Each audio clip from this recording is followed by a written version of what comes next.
থেকে over thinking আসবে। তো এক্সপেকটেশনের জায়গা থেকে আমাদেরকে নিজে সরিয়ে এনে নিজেকে নিজের জায়গায় একটা আত্মবিশ্বাসী মনোভাব দেওয়ার চেষ্টা করতে হবে প্রথম। এবং সেকেন্ড ইজ সেলফ ডাউট যেটা আছে সেটাকে কন্ট্রোল করতে হবে, অর্থাৎ আমি পারবো কি পারবো না, হয়তো বা আমি নাও পারতে পারি অথবা হয়তো আমি নাও করে উঠতে পারি। এই যে ডাউটটা, এই ডাউটটা কিন্তু ওভার থিঙ্কিংয়ের একটা মেন কজ।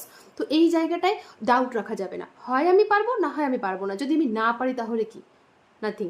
এবং যদি আমি পারি তাহলে কি আমি সাকসেস হবো। তো না পারলে আমি পিছিয়ে যাচ্ছি না, আমাকে আবার নতুন করে শুরু করতে হবে। তো এই যে একটা জায়গা, এই প্রসেসটা আমাদের চালনা করতে হবে। এবং থার্ড যেটা ভীষণ ইম্পর্টেন্ট, সেটা হলো ওভার থিঙ্কিংয়ের ক্ষেত্রে আপনি কোনো পাস্ট এক্সপিরিয়েন্সেস আছে আপনার, যেটাতে আপনি মিস্টেক করেছেন, কোনো কিছু ভুল করে ফেলেছেন, এবং সেই জায়গা থেকে আপনার মনে হচ্ছে আপনি সামনে যে কাজটা করতে চলেছেন বা পদক্ষেপ নিতে চলেছেন সেটাও একটা ভুল পদক্ষেপ হবে। তো সব সময় আপনার প্রত্যেকটা পদক্ষেপই ভুল হয়নি, পেছনে পাস্ট লাইফে আপনি এরকমও অনেক কিছু করেছেন যেটার যে স্টেপটা নেওয়া আপনার জন্য ঠিক হয়েছিল, এবং সেখান থেকে